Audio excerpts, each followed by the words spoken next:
අද අපි කතා කරන්නේ Zenpert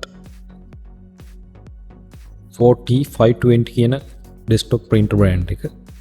ඉතින් මේ තියෙන්නේ printer එකේ printer එකත් එක්ක එන equipment ටික, label spindle, label roll, USB cable, power supply unit, ඒ වගේ දේවල් තමයි මේ printer එකත් එක්ක එන්නේ. ඉතින් අද බලමු කොහොමද මේ printer එකට මේ equipment දාලා ලේබල් එකයි රිබන් එකයි හරියට ලෝඩ් කරන්න කියලා.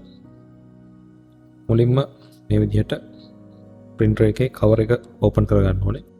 ඊට පස්සේ මෙන්න මේ වගේ ස්ටිකර් එකක් පේනවා ඔයගලන්ට. ඒකේ තියෙන්නේ රිබන් ස්පින්ඩල් එක. දාන විදිහ, දාන පැත්ත. මේ කට්ට තියෙන පැත්ත තමයි මේ ගියර් වීල් එකට සෙට් වෙන්නේ. ඉතින් මේක අපි TSC TE200 TE244 Pro වල එහෙම මේ විදිහටම තමයි දැම්මේ. ඉතින් ගොඩක් ඩෙස්ක්ටොප් printers වල මේ විදිහට තමයි දාන්නත් තියෙන්නේ. කට්ට සෙට් එක එන්න ඕනේ. මෙන්න මේ ගියර් වීල්ස් වලට තමයි සෙට් වෙන්නේ ගානට. ඊට පස්සේ අපි printer head එක open කරගන්නවා මේ විදිහට අත් දෙකෙන්ම අල්ලලා උඩට ඔසවන්න. මොකද ඊට පස්සේ තියෙනවා මේ රිබන් එක දාන්න යට බාර් එක තියෙනවා. ඉතින් මේ ට්‍රේ එක පාත් කරගන්න. ඒ දාපු පැත්තටම තමයි අපි රිබන් ස්පින්ඩල් එක රිබන් එක ඇතුළට දාගන්නේ. කෙරවලටම යවන්න. ඊට පස්සේ අපි කට්ට නැති පැත්ත තමයි කෙරවලටම තියෙන කට්ට තියෙන පැත්ත තමයි අගට එන්නේ. මේ විදිහට රිබන් එකේ පොඩ්ඩක් දිග අරගන්න.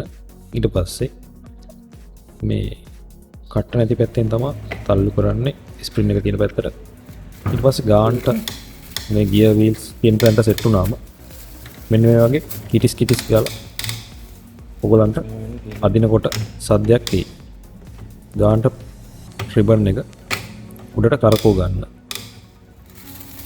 ආපස්සට එළියට ආපු ටික. ඊට පස්සේ රිබන් එක ඩැමේජ් වෙලා තිබ්බොත් මේ විදිහට කඩලා අයින් කරන්න. මේ විදිහට රිබන් එක උඩට උස්සලා මෙහෙම අපි දැන් empty core එක උඩින් තියලා අපි ලේබල් එකක් අරගෙන මේ විදිහට රැලි නැති වෙන්න මෙතනින් අලව ගන්න ඕනේ. මේ දෙපැත්තට මේ විදිහට ඇඟිල්ලෙන් රැලි ටික අයින් කරගෙන යවාගෙන ඉන්න. ඊට පස්සේ ගානට මේක empty core එකේ අලව ගන්න ඕනේ. මේ විදිහට empty core එකේ අලව ගත්තාම පොඩ්ඩක් ආපස්සට කරකවන්න මතක තියාගන්න.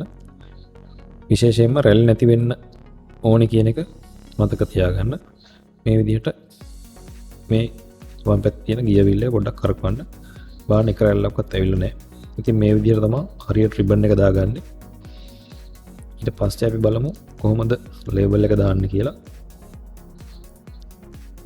මේ විදිහට ෆික්ස්ඩ් ටැබ් එක ඒ කියන්නේ දෙපැත්තේ සෙට් වෙන මේ ප්ලාස්ටික් කැලි දෙක මේ විදිහට 1 inch core එකේ ලේබල් රෝලක් මේක.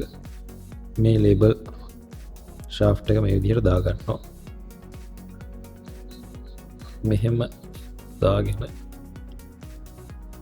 මේක අපි printer එකේ පිටිපස්ස පැත්තෙන් තමයි තියාගන්නේ. මේ විදිහට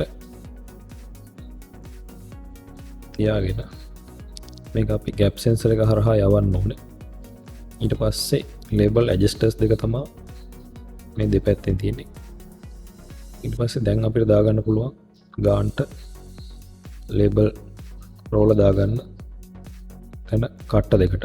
ඊට පස්සේ මේ තියෙන adjustment දෙක label එක එහා මෙහා යන මේක වළක්වන්න තමයි මේක හදලා තියෙන්නේ.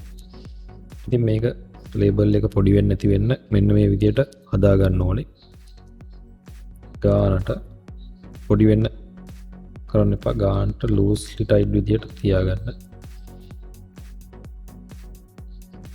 මෙහෙම එක ලේබල් එකක් එළියට එන විදිහට හදලා අත් දෙකෙන් මල්ලා හෙඩ් එක තද ගන්න. ඊට පස්සේ පොඩ්ඩක් ගියර් වීල් එක උඩට කරකවන්න. මේ විදිහට වැහුවට පස්සේ පස්සේ අපි USB කේබල් එක ප්ලග් කරගන්න හදන්නේ printer back side එක හරවලා මේ විදිහට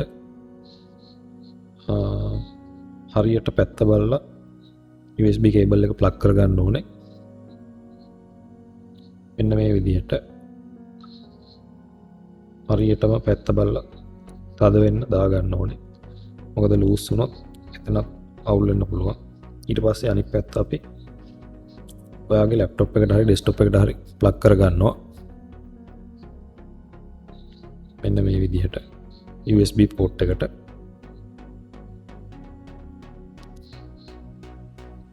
මේ printer එකේ ඉන්නේ එක USB port එකයි. මේ Zenpert 4T520 කියන මොඩල් එකේ විශේෂම අවශ්‍යතාවයක් තිබ්බොත් serial request කරලා ගන්න පුළුවන්. ඉතින් දැන්ට මේ printer ඇවිල්ලා තියෙන්නේ USB විතරයි. ඉතින් power adapter මම මේ විදිහට දිග අර ගන්නවා.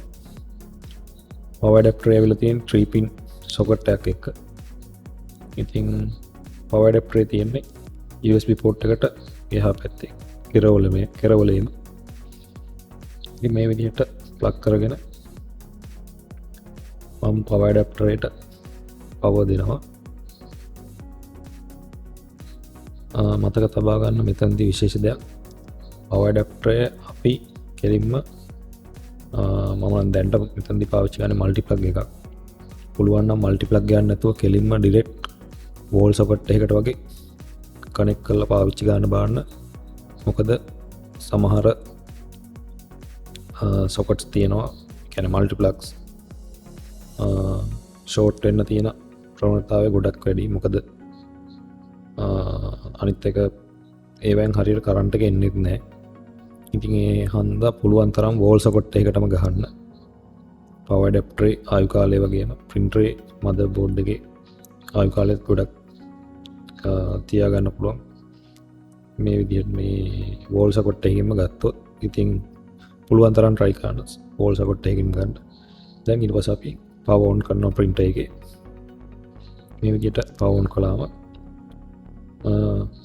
pause speed ඔක්කොම ඇවිල්ලා තියෙන තනි බටන් එකකට. මේක එකපාරක් බටන් එක ප්‍රෙස් කළාම මේ විදිහට ලේබල් පේලියක් එයි. ඊට පස්සේ එක පේලියක් එනවා නම් ඔයාගේ printer එක calibrate වෙලා. ඉතින් මෙහෙම calibrate වුණේ නැත්තම් මොකද කරන්නේ? හරි.